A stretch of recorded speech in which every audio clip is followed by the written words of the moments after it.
broadcast network, AFTERBUZZ TV. Over 20 million weekly downloads in over 150 countries, and your number one source for after-show entertainment.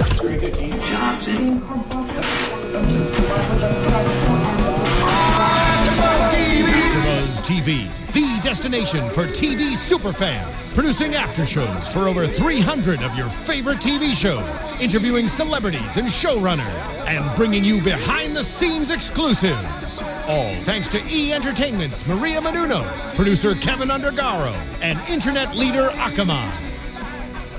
Now, let the buzz begin! Hello, everybody. Welcome. This is the Hannibal. Please do. This is Hannibal Season 3, Episode 9, The Woman Clothed with the Sun. I'm Dua Kaissi. I will be your host this evening. To my left, my favorite ginger, and the sun to me is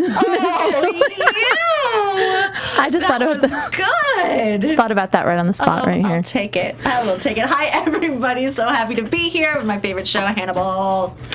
Yes, she loves Hannibal. I really do. Yeah. From day one, I freaking love Hannibal. There you go. It's out there. It's getting more and more. I just recently rewatched Red Dragon. And it was so interesting to rewatch Red Dragon and then watch they did such a good job of really paying, great homage to the best parts of that storyline and then taking it and bringing it like one level up. We'll get into the details of that a little bit later. Not with us this evening is Mr. Joe Braswell. He is the captain of our ship, and he always leads the show with so effortlessly, and I miss him dearly. He will be back. Take care of my car, Braz. I can't believe you lent him your car. Well, he's with my husband in my car. It's fine. Don't worry about it. It sounds like a long story. Take care of my car, Braz. So, episode 9, we see, Will and Hannibal are together again. Oh, reunited, and it feels so good. That's how we should have opened the show. That is how we should have opened the show. Oh, that would have been hilarious. Missed. Well, and just a reminder that we are on the live feed, so people are more than welcome to comment. And, if there's something that we're missing that you want us to talk about, please do. Julia's online, and we will give you shout-outs in just a moment. So we'll get right into the show. I want to talk about Will and Hannibal first. It really is like the conversation at the beginning of the show really set the tone for the whole episode. I think, Will dressed up in his dignity pants and went to go see Hannibal. And the first thing that they started talking about was the letter. And that's something that they talked about in the episode beforehand, where Will received the letter from Hannibal that said, "Don't come. Don't do it. There's a whole lot of crazy on the other side of that door." Now, did you think that was reverse psychology? Of course it was. Of course it was. Braz and I talked about it a lot the last episode. This was it. This was his like gilded invitation to come back in, because that's where Will thrives. That's where their relationship thrives, and he can't resist it. And Hannibal knows that Will can't resist it. So of course, but he always absolves himself, like saying, "Don't do it. I advise you not to come, because if you open that door." Yeah, yes, it absolves him, you're right, of all responsibility, and now all of a sudden he's the person where it's like, I have your best interest at heart. You are family. I was looking out for you. You were the one, this reverse psychology game that Hannibal always plays that, I thought it was really interesting. And then he got right back in, and some of the lines that they used were verbatim some of the lines in Red Dragon when Hannibal brings up the aftershave or the smell of something a child would pick out, and automatically he's bringing in things. He has his number. Is there a child in your life? I love seeing Hannibal being cut off from the world, and how his senses have sort of changed. He's always had this keen sense of smell, but that is his only sort of link to the outside, is his olfactory senses. So everyone that comes in, you see him take a moment and take a deep breath in, and that's how he learns of what's going on the outside with these people that he was so interconnected and linked with for the last few seasons. So to see those senses heighten and him use them to his advantage is so creepy and so fascinating. And primitive. Yes, absolutely. It is very, very primitive. You said something just a moment ago about, or we were talking about how he absolves himself from responsibility. And I feel like that also came out in that one scene that Hannibal had with Alana, which we'll talk about the scene itself later, but he does say to her that you have Will dressed up in, what does he call it? Dressed up in moral dignity pants. Yep. And nothing is his fault. So I'm wondering if he's having these emotions of a little bit of, I don't know if jealousy is the right word. Jealousy, I think, is the perfect word. Only because, I mean, when he brings up the fact that Will has had 3 years on the outside, Will is living his life. There's a woman in his life. He automatically senses and smells that there's a child in his life. Like, he's moved on. And he didn't say, I gave you a child. Like, he gave him all these opportunities. He gave him Abigail, he thinks, I mean, in his own weird effed up sort of way. With his God complex. With his God complex. He gave him this new sense of self, and he feels like he released this beast that was always living inside of Will, this darker version of Will who did commit murder and was in love with Hannibal. So I think, but he's still on the outside suppressing all of that in his moral dignity pants, and nothing is his fault. And Hannibal, everything is his fault, even though they were sort of partners in crime. So I feel like there's this definite sort of air of resentment going on, and I love it. Yeah. No, that's really well said. Yeah, I do. And it was this one conversation set the tone for all of that. Sure. Let's see. Did we cover everything with that conversation? Well, no. I mean, it was such a good, brilliant conversation too, and just to see them together again was fascinating, and how he sort of approaches it with, you came to what did he say, to look at me and get that old scent again. Like, he knows that it's still within him, whether it's dormant or not, and to see Hannibal start right back off with those mind games and really get in there to dig at him and deal with issues of family and murder, and it definitely parallels to these murders that we're dealing with the Red Dragon. So, but Will almost wasn't having it, and he was like, you're back to your old games again, and almost walked out the door until he was like, give me the file, because that is the ultimate reason that he's there, because he has, the Tooth Fairy, who probably doesn't like being called the Tooth Fairy. Probably not. And so he's trying to get down to the bottom of this. And this, I actually want to take a step back for just a moment and talk about Jack for just a minute, because in the episode before, we have the time jump that we see in Red Dragon the movie. In Red Dragon the movie, it's a 7-year time jump. In the television show, it's a 3-year time jump. But then again, we have Jack, and we have Jack that once again is up talking to Will.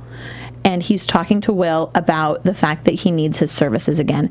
Now, I want to talk about, possible maybe inconsistencies with Jack Crawford's character, because I always viewed them as having like a close bond, as Jack really kind of caring about Will's feelings. And now it's 3 years later, Will has built a life for himself. And once again, Jack is almost robotic in needing his services. What do you think is behind that?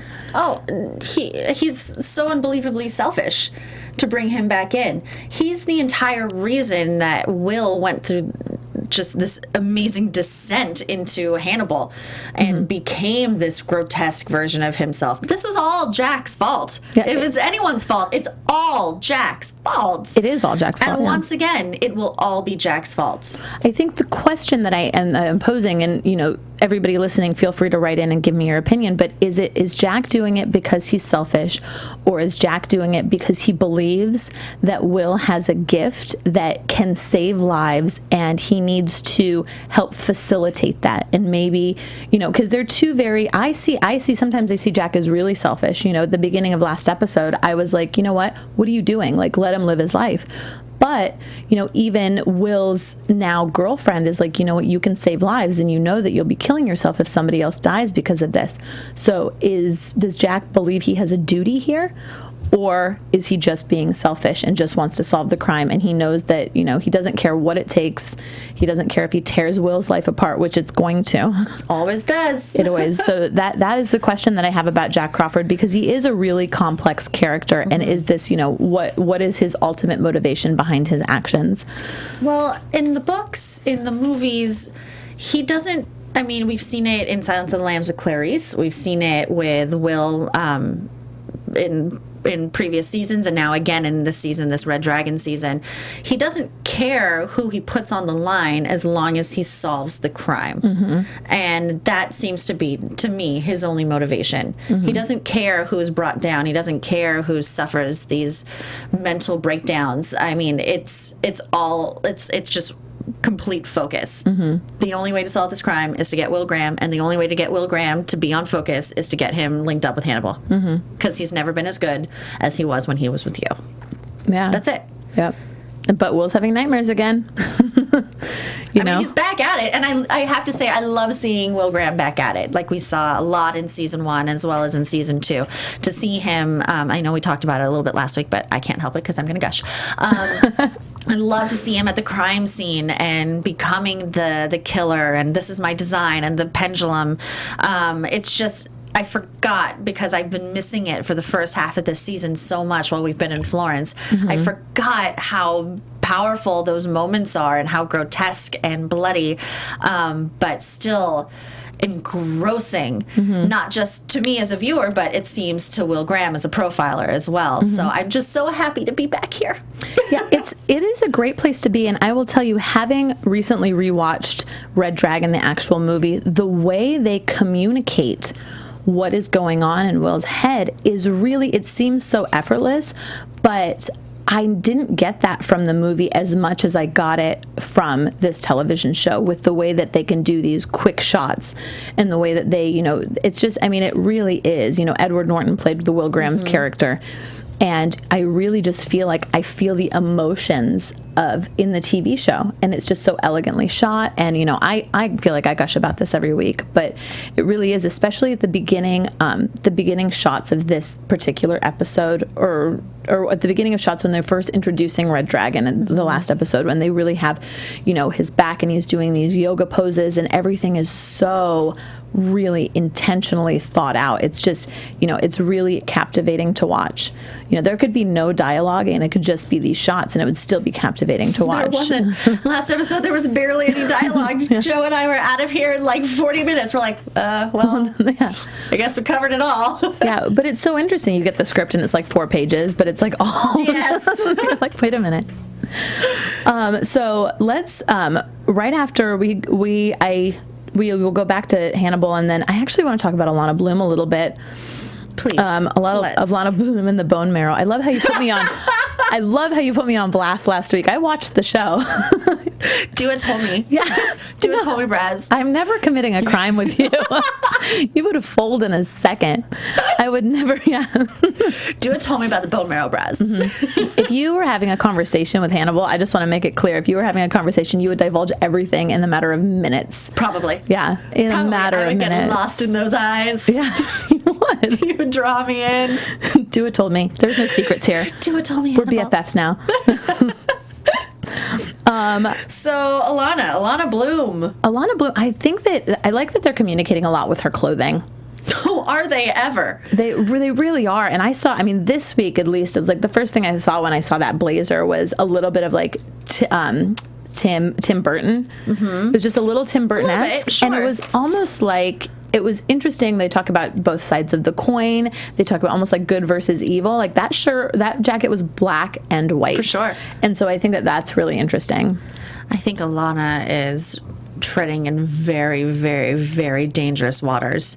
I think her cockiness is off the frickin' charts. It really is going to bite her well, literally, it's going to bite her in the ass. She will be eaten. Something awful is going to happen to her, which I guess is my prediction, but I've been predicting that for 2 episodes now. Well, I mean, I completely agree with you, I think, and even she brought it up. She brought it up, if not in this episode, the episode before, she brought it up where, Hannibal talks about always keeping his promises. When she was having a conversation, she's like, well, you promised to kill me. And so he's pretty much, But her gravitas about it all, like, have you learned nothing? She's in the cell with him, talking down to him. And if there's one thing that Hannibal does not tolerate, it's rudeness. And she is being rude. And she's saying, that is completely true. Well, she said it before. She goes, there are 5 keys to the door. Or 5 doors. And I have all the keys. Exactly.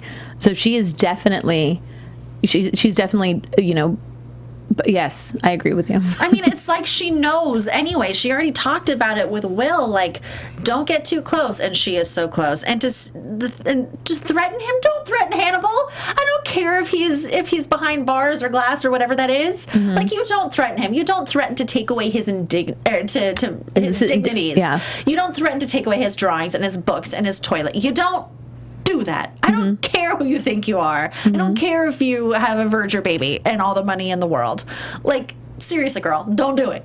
Yeah, well, she's going to do it. And I love those transitions as well. When she walked out of the room, they did these transitions a few times where they had Hannibal and everything around him turned black, and then he faded out to transition. And I felt like that was really interesting because with his back turned towards Alana, you actually saw a little bit of, I don't know if it was anger, I don't know if it was fear on his face, but it was a subtle expression that you don't see from him often. But it was scary. It was, And so she's like, what are you planning? I know you're planning something. But after that conversation, I'm sure he's planning something else now. Well, let me put those plans on the back burner because now I have something else to focus on. Exactly. She's an idiot. Yeah. She's an idiot. Her days are numbered. Yes. Yes. You should take bets on what episode she gets killed in. Okay.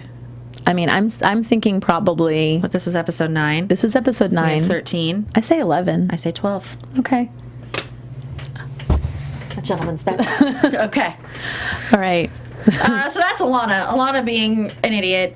But you know what? Hey, good for her. She's still with Margot. Yes. Yes. It's nice to see that love survives. It is. It is, yeah, it is. They have a very, very sweet relationship. So, speaking of sweet relationships, let's talk about Abigail. The sweetest of them all. Oh, innocence. I'm curious as to why they chose this episode to show these flashbacks and what is the meaning here behind, or what were they trying to communicate? What do you think the parallels are? Well, so something that Hannibal has always talked about is his memory palace. And I think she's a part of it, these mental projections that he's having, not just with these scenes with Abigail and these flashbacks, but also with Will and, in his office. I don't know if those are Will's or if those are Hannibal's when they are at the crime scene, when they're at Hannibal's office. I'm not sure, but I'll focus on Abigail for right now. I think that they're Will's at the crime scenes, and I think that they're Hannibal's with Abigail, obviously. But yes. I think that they're almost, since this is an episode with the both of them being reunited, I almost think that they're showing what's in both of their heads equally.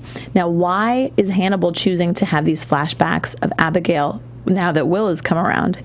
Is it out of guilt? Is it... No. God, no.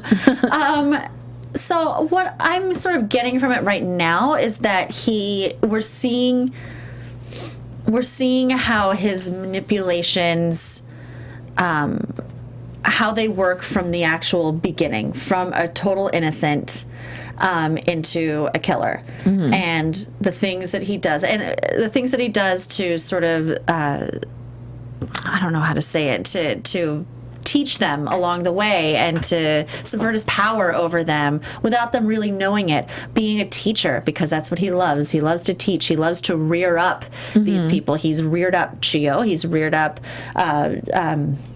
Belinda, Will, Abigail, it's like his little pets, his little students, his little army that he's like amassing. I don't know about the timing so much, but I thought that there were some awesome revelations, like that she was complicit in the finale of season 2. You know, the way that she was sort of shown to us is that she was shivering in an upstairs bedroom, like she had been under some sort of duress and she was mentally incapacitated, but to see that she was really in it and fascinated by all of it. And manipulated into it. Yes.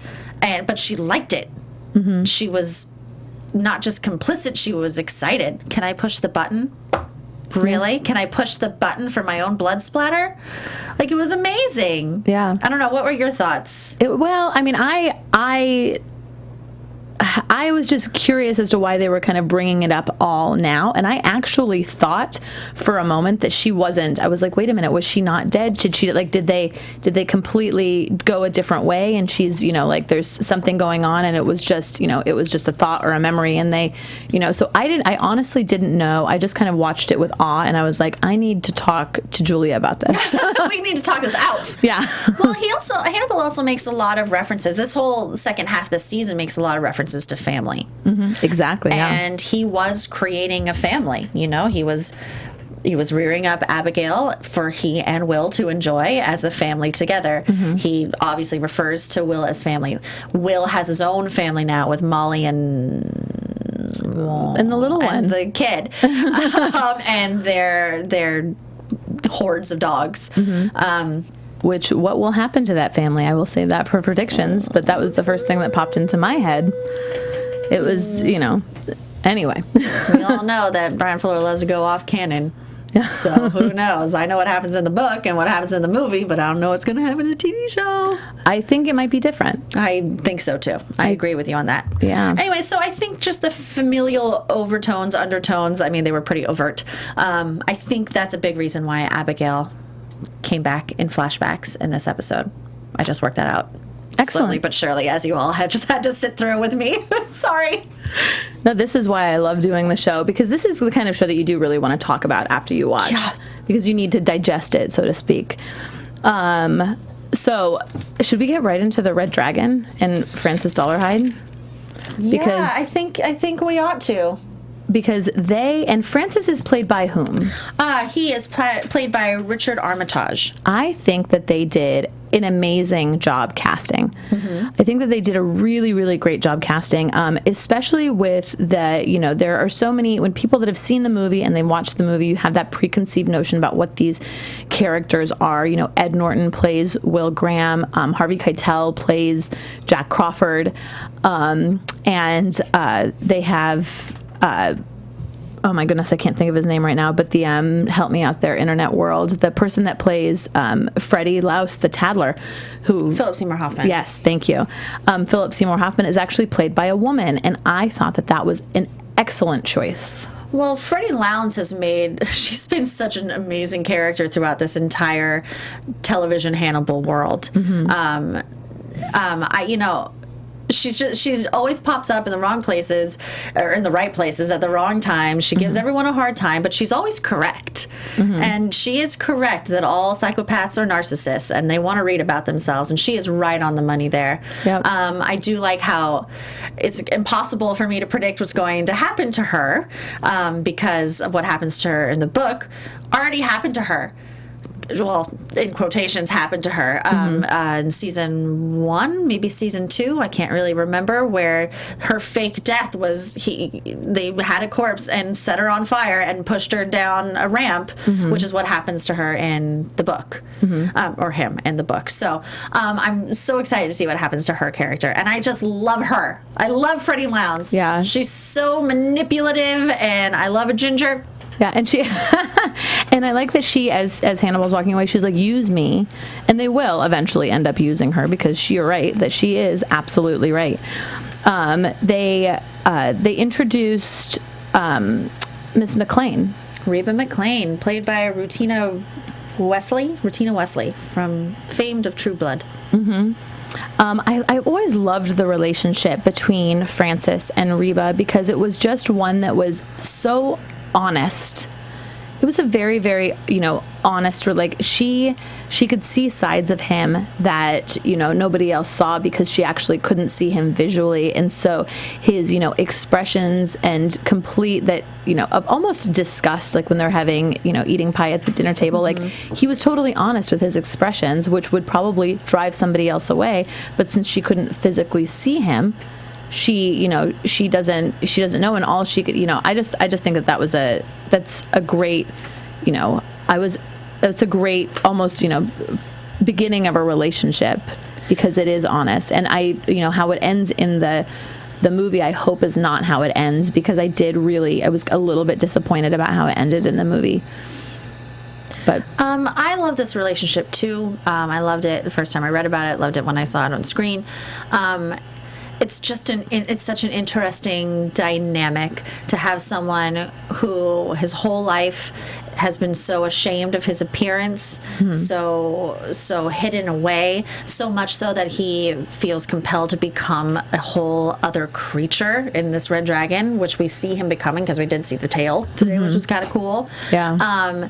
To find a peaceful relationship where I think we will eventually see him let down his guard and let her in, because he's never let anyone in. He's always been told that he's nothing. And we saw a glimpse of that at the dinner party with all the old people in all the land at one dinner, with his grandmother, I believe she's his grandmother, just sort of glaring at him and hating him. So to have that sort of carte blanche with a new person who knows nothing about you, will never see your deformities, will never see your tattoos, will never see what you're becoming, will see, I think, this sort of like this dichotomy, this split of him wanting to be a real human because of her, because of that freedom, and him still, because he's already in the process of becoming the red dragon, like he's in so deep. So I cannot wait to see where that goes. Yeah, and where that conflict will be. And it is interesting when you build up this alter ego that is so, that ends up controlling your life, and then all of a sudden you find somebody that loves you for you and only you, and it's like now you are at war with yourself. And someone who's honest. Because, I imagine no one's ever been honest with him. You know what I mean? When you're struggling, or he doesn't think anyone's being honest with him, but he believes her because she can't see him. She doesn't know. Well, I think that the fact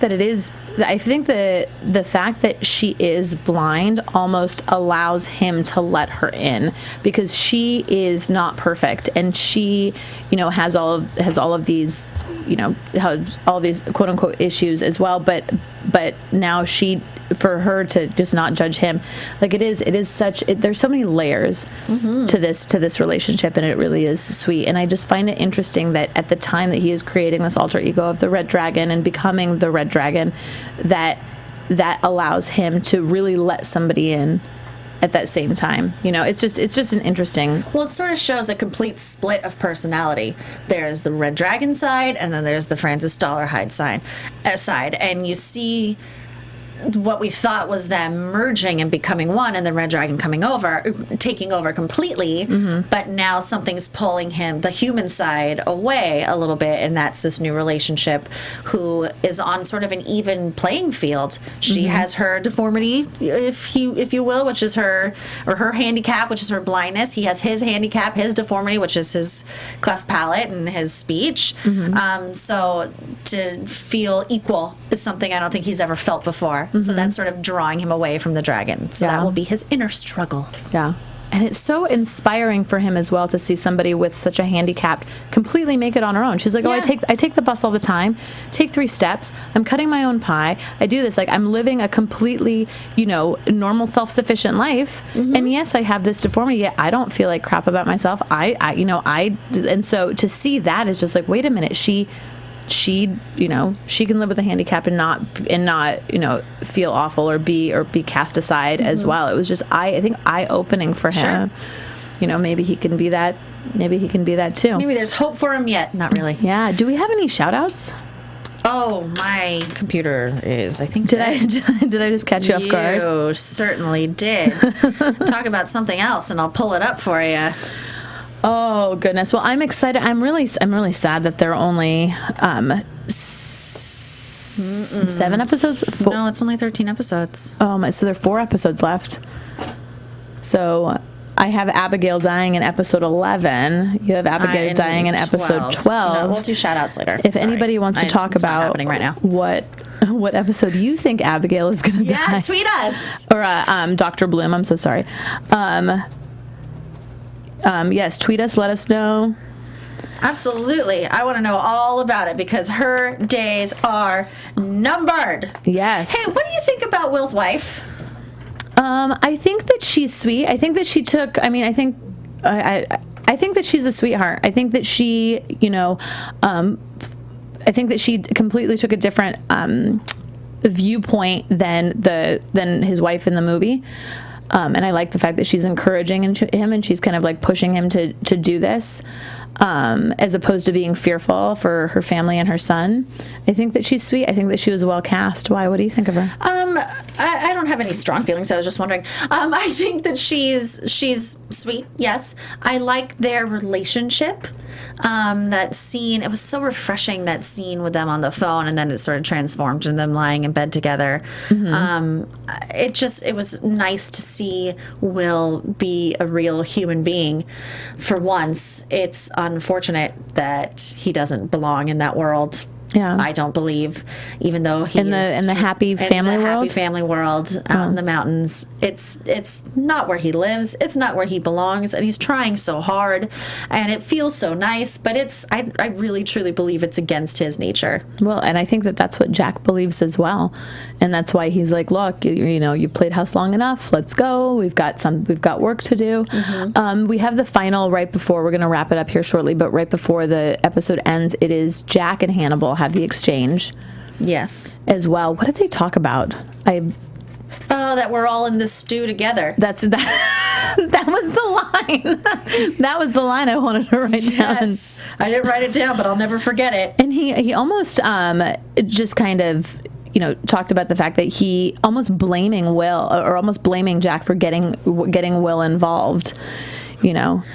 Oh, and it was also revealed that he was the source that talked to Freddie when he says it takes one to catch one. Was that revealed? Well, that's what I took from it. So Freddie says when she's talking to Will, it takes one to catch one, says some informant. Mm-hmm. And then next thing we know, Jack is talking to Hannibal and he says it takes one to catch one.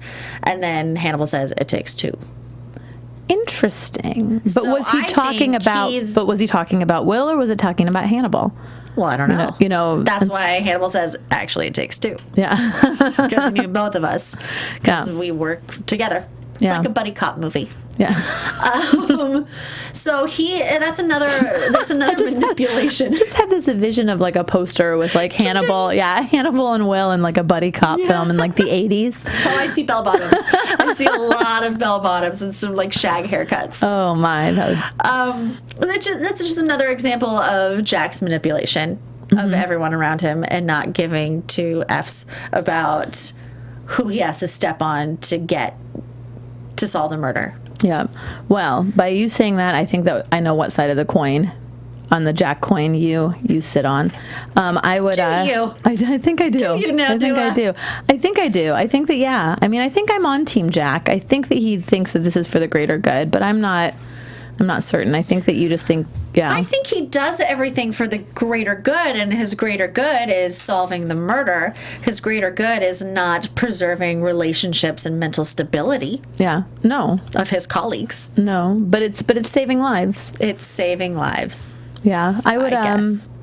Yeah, let's get into some predictions. What do you think? And now, is it too soon? Your AFTERBUZZ TV prediction. Oh, no. I mean, I've already said Alana's going to die. And I kind of want it to happen because I'm annoyed with her. Yeah. I don't like her. Yeah, anymore. I think that it's all that bone marrow. I think that's a great point. I think that they are going to bring her character up to a point almost like Mason Verger where you were like, just kill him already. Yeah. So they will get like, she's getting increasingly easier to see die. And I think that that's kind of the direction that they're going. Now, I don't know what her death will mean in the world of in the Verger world, I mean, that was an interesting plot point they threw in there, that she has a baby with Margot, a Verger baby, a son. So they didn't have to do that. So I'm wondering how that plays in. They're laying some groundwork. Maybe somehow, somewhere. I don't know where or how or why, but you always have to listen to every single line. I try to, and I take them all to heart. Yeah. I think everything's a clue in Hannibal. Yeah, you're like, what does that mean? Just like, I never presume anyone is dead until the only person I know is dead is Abigail, because I saw the autopsy. Yeah. I saw it, and her face put together at the same time, so I am certain that she is dead. All right. Yes. Watch, she's alive, and I'm like eating crow. So yeah, I don't really have too much of a prediction. I don't know. Alana's gonna cut it. My prediction is that I definitely think that Molly and the boy are going to die. Going to die. Yeah, I think that they're going to die. I know that, both. Yes, I think that they're both going to die.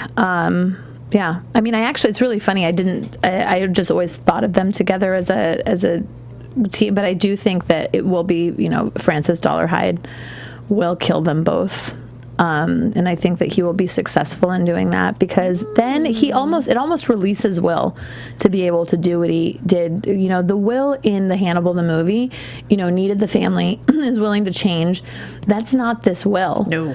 This is a permanently damaged Will that, gets that secluded cabin up in the woods. And so I do think, I think that it feeds to this storyline better to have them die. What about all the dogs? You can have the dogs. Okay. You know what, though? The dogs die. All of the dogs, that's an interesting point. The dogs. Because the dogs and the cat are really huge pieces of the murders in Red Dragon. And I think that the fact that Will has all the dogs, I'm so glad you brought that up, means a lot. That's really interesting.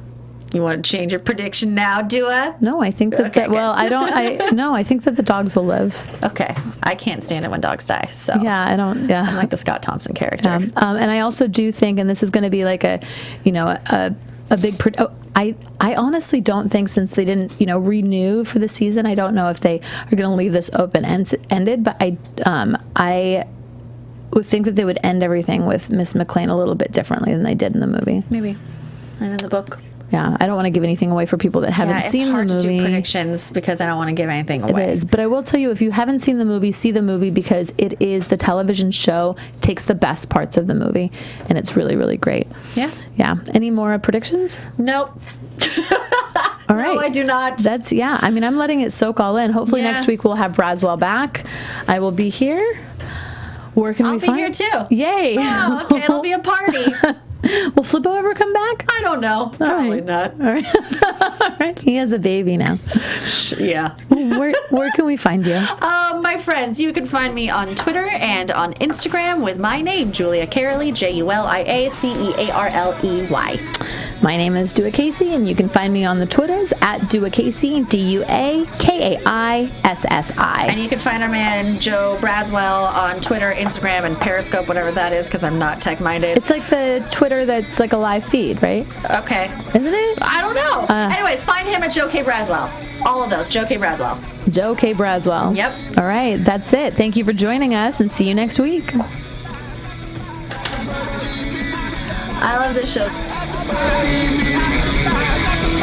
From executive producers Maria Menounos, Kevin Undergaro, Phil Svitek, and the entire AfterBuzz TV staff, we would like to thank you for listening to the AfterBuzz TV network. To watch or listen to other after shows and post comments or questions, be sure to visit AfterBuzzTV.com. I'm Sir Richard Wentworth, and this has been a presentation of AfterBuzz TV. Buzz you later. The views expressed herein are those of the hosts only and do not necessarily reflect the views of AfterBuzz TV or its owners or principals.